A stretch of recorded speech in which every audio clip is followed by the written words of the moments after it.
नमस्कार साथियों, स्वागत है आप सभी लोगों का कैरियर इंडिया एजुकेशन में। जैसा कि आप लोगों को बहुत बेसब्री से इंतजार था, वैसे ही मुझे ही बताने का बिल्कुल बेसब्री से इंतजार रहता है। 25 मई हो चुकी है और ये जो पेपर है वन रक्षक जेल प्रहरी क्षेत्र रक्षक 2023 का, वो आज हो चुका है। तो 25 मई में कौन कौन से प्रश्न पूछे गए हैं, इसका हम पूरा एनालिसिस करते हैं दोस्तों। चलिए अपन लेट ना करते हुए इसको चालू करते हैं। जो लोग टेलीग्राम से नहीं जुड़े हैं वो लोग टेलीग्राम से जुड़ जाएं, क्योंकि आगामी समय में यदि उनका पेपर है तो ये बहुत ही महत्वपूर्ण क्लास होने वाली है।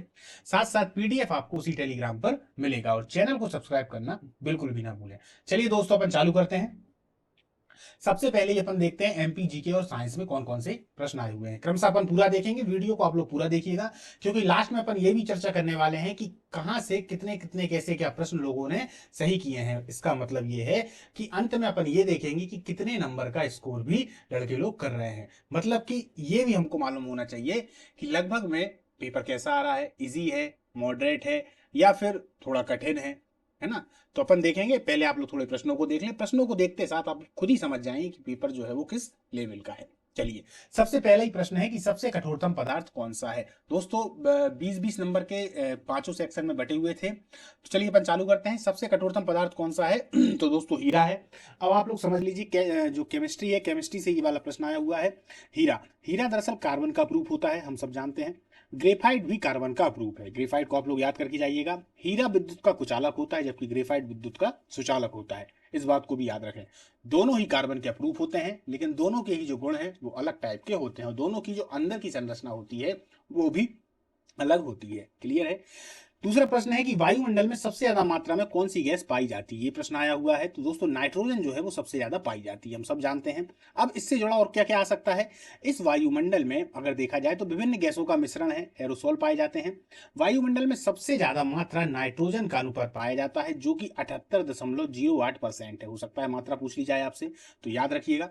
क्लियर है। मानव शरीर में नाइट्रोजन, अब मानव शरीर में भी आप लोग याद रखें कि मानव शरीर में नाइट्रोजन का जो प्रतिशत है वो कितना होता है, तो 3.0%। इसको भी आप लोग याद कर लें। क्लियर है। कहां कहां याद कर लेना आपको, एक तो वायुमंडल में कितनी है, मानव के शरीर में कितनी है। इंपॉर्टेंट है दोस्तों, है ना, क्योंकि इससे जुड़ा ही प्रश्न आगामी समय में आने वाला है। जैसा कि हमने पटवारी के पेपर में देखा था, पटवारी के पेपर में भी तो यही हो रहा था कि पटवारी के पेपर में एक शिफ्ट में इस प्रकार के प्रश्न आए, दूसरी शिफ्ट में या दूसरे दिन में या तीसरे दिन में उसी से जुड़े हुए प्रश्न आ गए। तो इसीलिए एनालिसिस करवाया जाता है ताकि आप लोग समझ जाएं कि किस किस चीज पर विशेष हमको ध्यान देना है। क्लियर। इसके बाद ऑक्सीजन आता है जिसकी मात्रा 20% होती है। क्लियर है। फिर पृथ्वी पर कौन आता है, ऑक्सीजन, जिसकी मात्रा कितनी होती है, 20%। क्लियर। चलिए आगे चलते हैं। गुण सूत्र की खोज किसने की, तो कार्ल विल्हेम वॉन नेगली ने। अब यहां पर थोड़ा कंफ्यूजन होता है दोस्तों, गुण सूत्र की खोज किसने की। यदि आपके ऑप्शन में वॉल्टेयर और फ्लेमिंग, दो वर्ड मैं नाम यहां पे लिख देता हूं, आप लोग समझ जाइएगा। वॉल्टेयर और फ्लेमिंग।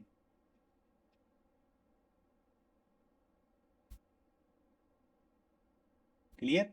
यदि ये दो ऑप्शन में आपके में आते हैं तो सबसे पहले वॉल्टेयर पे आप लगाएंगे, उसके बाद फ्लेमिंग पे लगाएंगे। क्लियर है। जब ये दोनों ऑप्शन में नहीं आते हैं तो फिर कार्ल विल्हेम वॉन नेगली 1842। क्लियर है। इन तीनों बातों को विशेष ध्यान रखें, यदि वॉल्टेयर फ्लेमिंग है तो आप इन्हीं पे लगाएंगे। क्लियर है। पहले वॉल्टेयर पे लगाएंगे। उत्तर रामचरित की रचना किसने की थी, तो दोस्तों भवभूति। अब यहां से एक बात को बिल्कुल कंठस्थ कर लें कि रचनाएं आ रही हैं और चूंकि भवभूति कहां से संबंधित है, मध्य प्रदेश से संबंधित है, तो इनसे रिलेटेड यदि प्रश्न आ रहा है तो कवियों से संबंधित प्रश्न आ रहा है और आएगा। क्लियर है। तो आपको इनकी रचनाएं याद कर लेनी पड़ेंगी, चिंता मत करिए। जैसे ही ये वाली क्लास समाप्त होगी, इसके 2 घंटे बाद हम एक रचनाओं वाली क्लास डाल देंगे। उस रचनाओं में आप लोग सभी को देख लीजिएगा कि उत्तर रामचरितमानस की किसने की, भवभूति ने क्या किया है, भूषण रहे उन्होंने क्या किया, कालिदास की कितनी रचनाएं थी, क्योंकि ये सभी मध्य प्रदेश से संबंधित हैं। इसलिए इनसे संबंधित यदि प्रश्न आया है तो आगामी समय में भी आने की संभावना है। तो देखिए दोस्तों, भवभूति ने क्या किया, उत्तर रामचरित। थोड़ा याद करने के लिए इसको इस तरीके से आप कर सकते हैं, उत्तर रामचरित यदि देखा जाए तो थोड़ा दुख भरा काव्य है। यहाँ दुख भरे से मतलब है कि श्रृंगार रस में मतलब अगर देखा जाए तो वियोग श्रृंगार रस की इसमें प्रधानता है। होता क्या है, उत्तर रामचरित में यदि देखा जाए तो जब सीता माँ को निकाल देते हैं राम जी, तो उसके बाद में सीता जी का और राम जी का जो विरह है और उसके बाद लवकुश वगैरह हो जाते हैं, तो उन्हीं चीजों का पूरा इसमें वर्णन किया गया है। भवभूति की एक और रचना बहुत प्रसिद्ध है, मालती माधव, उसको भी आप लोग याद रखें। इसके अलावा रामचरितमानस की जो रचना है वो तुलसीदास जी ने की है, और किस भाषा में की है दोस्तों, तो वो की है अवधी भाषा में, इस बात को याद रखें। और रामायण की यदि रचना की बात आ जाती है तो वो किसने की है दोस्तों, वाल्मीकि ने की है। वो किसमें है, वो संस्कृत में है। क्लियर है? चलिए आगे चलते हैं। निम्नलिखित में से कौन से वंश के शासक चंगेज खां के वंशज थे? तो दोस्तों मुगल वंश के थे, ये तो अब नॉर्मल सा प्रश्न हो चुका है ना। थोड़ा बहुत इसके बारे में जान लेते हैं। इस राजवंश का संस्थापक जो था, जो अपने पिता की ओर से तैमूर का और अपनी माता की ओर से चंगेज खां का वंशज था, कौन था दोस्तों? बाबर। कौन था? बाबर। क्लियर है? बाबर ने ही बाबरनामा की रचना की थी, जो कि तुर्की भाषा में थी। बाबर ने क्रमशः अगर देखा जाए तो जो महत्वपूर्ण उसके युद्ध हैं दोस्तों, तो उसने कुल मिला के 5 महत्वपूर्ण युद्ध लड़े हैं, और 5 महत्वपूर्ण युद्धों के बाद भारत में मुगल वंश की स्थापना हो गई थी। चलिए आगे चलते हैं, देखते हैं मध्य प्रदेश का सबसे बड़ा राष्ट्रीय उद्यान कौन सा है? तो कान्हा राष्ट्रीय उद्यान। कौन सा है? कान्हा राष्ट्रीय उद्यान। कान्हा राष्ट्रीय उद्यान मध्य प्रदेश के मंडला और बालाघाट जिलों में विस्तृत है, हमको पता है। इसकी स्थापना 1955 में की गई थी। यह मध्य प्रदेश का प्रथम राष्ट्रीय उद्यान है, जिसे 1974 में प्रोजेक्ट टाइगर के तहत शामिल किया गया था। इसका कुल क्षेत्रफल 940 वर्ग किलोमीटर है। अब आप लोग याद रखिए दोस्तों, राष्ट्रीय उद्यान से प्रश्न आ रहे हैं तो संभावना है कि आगामी समय में भी आ सकते हैं, तो आप लोग करके जाइएगा। राज्यसभा में मनोनीत पहली महिला अभिनेत्री कौन थी? तो दोस्तों नरगिस दत्त थी। कौन थी? नरगिस दत्त। इसको भी आप लोग अच्छे से याद रखिएगा। नरगिस दत्त कौन है दोस्तों? जो संजय दत्त हैं उनकी एक तरीके से माँ है, और सुनील दत्त की पत्नी थी। ठीक है। राज्यसभा की पहली महिला महासचिव यदि आ जाए तो आप लगाएंगे BS रमा देवी को। किसको? BS रमा देवी को। क्लियर है? महिलाओं से संबंधित मध्य प्रदेश में प्रश्न ज्यादा ही आते हैं दोस्तों। कारण ये है क्योंकि आप लोग जानते हैं कि मध्य प्रदेश में भी अगर देखा जाए तो मामा जी खास तौर पर महिलाओं के लिए, है ना, बहुत कुछ करते हैं। कभी कुछ की योजना चलाएंगे, कहीं कुछ चलाएंगे, इसमें महिलाओं के लिए काफी, तो महिलाओं से संबंधित प्रश्न कहीं ना कहीं वो डालते हैं। थोड़ा बहुत अपना दिमाग भी इसमें लगा लिया करिए दोस्तों, है ना, क्योंकि आप लोग भी बार बार यदि पेपर दे रहे हैं तो आप लोग समझदार हैं कि किस प्रकार के प्रश्न आते हैं और किस प्रकार के आगामी समय में आएंगे, है ना। लगातार 2 बार राष्ट्रपति चुने जाने वाले पहले व्यक्ति कौन थे? तो दोस्तों डॉक्टर राजेंद्र प्रसाद हैं। एक ये प्रश्न आया था। राजेंद्र प्रसाद भारत के प्रथम राष्ट्रपति भी थे। 26/1/1950 से, कब से? 26/1/1950 से 13/5/1962 तक, लगभग में अगर देखा जाए तो 12 वर्ष होते हैं, तक रहे। वर्तमान में राष्ट्रपति कौन है दोस्तों? तो द्रौपदी मुर्मू है। ये आदिवासी समाज से आती हैं, जो कि 15वीं राष्ट्रपति हैं। कौन सी है? 15वीं राष्ट्रपति हैं। आप लोग कमेंट बॉक्स में बताइएगा कि द्रौपदी मुर्मू किस तारीख को राष्ट्रपति बनी थी, क्योंकि राष्ट्रपति की जो तारीख है दोस्तों वो एकदम एग्जैक्ट रहती है, याद रखिएगा, है ना, और वो तारीख भी बार बार पूछ ली जाती है, तो आप लोग जरूर बताइएगा। चलिए आगे चलते हैं। किस नृत्य का नाम कुचेलापुरम गांव के नाम पर रखा गया है? तो कुचिपुड़ी का। किसका? कुचिपुड़ी का। नृत्य से संबंधित आया है प्रश्न। कुचिपुड़ी आंध्र प्रदेश का शास्त्रीय नृत्य है। क्लियर है? चलिए, जूल किसकी इकाई है? तो ये कार्य की होती है। किसी वस्तु में कार्य करने की क्षमता उस वस्तु की ऊर्जा कहलाती है। ऊर्जा एक अदिश राशि है जिसका SI मात्रक, क्या? SI मात्रक जूल है। क्लियर है? चलिए आगे चलते हैं। ओजोन परत में छेद का मुख्य कारण क्या है? CFC एवं औद्योगिक वायु प्रदूषण। CFC से मेरा मतलब है क्लोरोफ्लोरोकार्बन दोस्तों। ये वही गैस है जो रेफ्रिजरेटर से निकलती है और AC से निकलती है, यानी कि आपके घर में जो फ्रिज है और AC है उससे निकलने वाली गैस है। ओजोन परत में मुख्यतः जो छेद हो रहा है, छेद का मतलब उसका जो क्षरण हो रहा है वो इसी CFC की वजह से ही हो रहा है। क्लियर है? 1 नैनोसेकेंड 1 सेकंड का कौन सा भाग होता है? ये प्रश्न था दोस्तों। तो 1 सेकंड बराबर कितना होता है? 1 के बाद 9 जीरो, याद रखिएगा। क्लियर है? तो 9 जीरो याद रखेंगे, नैनो सेकंड याद रखेंगे तो याद हो जाएगा। क्लियर? प्रति सेकंड होने वाले दोलन की संख्या को क्या कहा जाता है? तो दोस्तों आवृत्ति कहा जाता है। क्या कहा जाता है? आवृत्ति। किस संविधान संशोधन के द्वारा मतदान की आयु 21 वर्ष से घटाकर 18 वर्ष कर दी गई? तो 61वां संविधान संशोधन अधिनियम 1988 के तहत मतदान की जो आयु सीमा थी दोस्तों वह 21 वर्ष से घटाकर 18 वर्ष कर दी गई। दोस्तों ये वाला जो प्रश्न है ना, ये व्यापम का बहुत ही महत्वपूर्ण प्रश्न है। अब तो मैं क्या, हर बार व्यापम ही बोलते हैं, अब तो उसको ESV बोलना पड़ेगा, है ना। ये जो 61वां संविधान संशोधन अधिनियम 1988 है, इसको उसने कईयों बार पूछा है ना। तो इस बात को याद रखें और इसको जरूर याद करके जाएं आप लोग, है ना। ये घुमा के कहीं ना कहीं पूछ ही लेते हैं कौन सा संविधान संशोधन है ना, किस सन में था? तो 1988 में था। आयु सीमा क्या थी? तो 21 वर्ष पहले थी, फिर बाद में घटाकर 18 वर्ष कर दी गई। तो आप पूरी तरीके से इसको याद कर लीजिएगा। मध्य प्रदेश सरकार के द्वारा मोगली उत्सव किस राष्ट्रीय उद्यान में मनाया जाता है? तो पेंच राष्ट्रीय उद्यान में। राष्ट्रीय उद्यान सिवनी और छिंदवाड़ा जिले में स्थित है। इस राष्ट्रीय उद्यान के माध्यम से पेंच नदी प्रभावित होती है, जहां पर मोगली लैंड विकसित किया जा रहा है। क्लियर है? चलिए आगे चलते हैं। मध्य प्रदेश में नीलकंठ मंदिर कहाँ पर है? मांडू में। देखिए, मंदिरों से संबंधित प्रश्न है, विश्वास मानिए अगली शिफ्ट में 101% मंदिर से प्रश्न आएगा। और आप लोग चिंता नहीं करिए, अगली शिफ्ट में जैसे ही होगा उसके पहले मंदिर वाली जो क्लास है वो भी आपके पास में आ जाएगी। तो 2 क्लासें तो आपके लिए हो चुकी हैं, एक मंदिर वाली क्लास आएगी दोस्तों, और एक साथ में ही रचनाओं वाली क्लास आएगी। कुछ क्या क्वेश्चन ऐसे होते हैं कि भैया कि इनके नंबर कहीं जाएंगे नहीं यदि हमने अच्छे से कर लिया। तो आप लोगों ने यदि कर रखा है पहले से तो बहुत बढ़िया रिवीजन हो जाएगा, और नहीं कर रखा है तो प्लीज आप लोगों से निवेदन है कि इसको जरूर कर लें। क्लियर है? अब अपन देख लेते हैं कि ये जो मांडू है, मांडू में है और क्या क्या। तो असरफी महल है, इसको याद करने की बहुत अच्छी ट्रिक है। असरफी महल है, रूपमती महल है, हुशंग शाह का मकबरा है, दाई महल है और जहाज महल है। जहाज पर बैठी हुई है दाई, दाई हाथ में लिए हुए हैं काफी सारी असरफी। दाई की एक बहन है जिसका नाम है रूपमती, और रूपमती जो है वो हुसैन शाह की फ्रेंड है।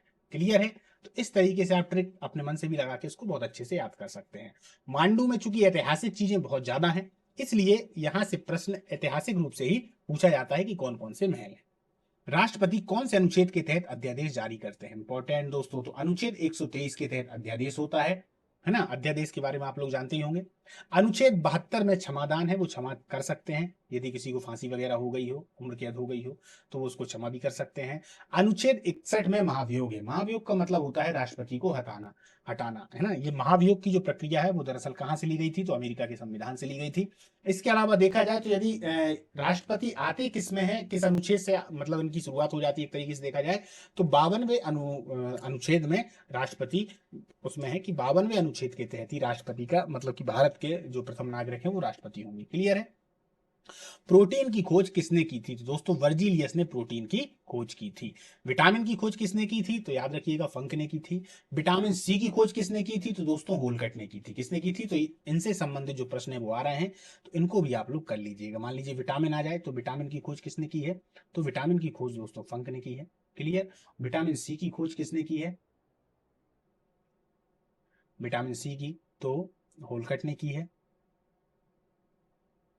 विटामिन डी की भी सुन लीजिए, विटामिन डी की खोज किसने की है?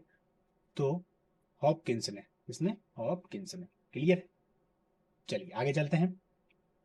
हवा में ध्वनि की चाल क्या होती है? तो 332 मीटर पर सेकेंड, याद रखिएगा। क्लियर है? सबसे ज्यादा ठोस में होगी, फिर द्रव्य में होगी, फिर उसके बाद गैसों में होगी। नॉर्मल प्रश्न था।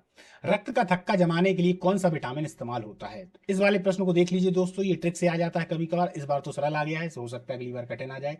और यदि आप लोगों को रक्त से संबंधित पूरा देखना है, पूरी वीडियो देखना है, पूरी क्लास देखना है, तो प्ले लिस्ट में चले जाइएगा।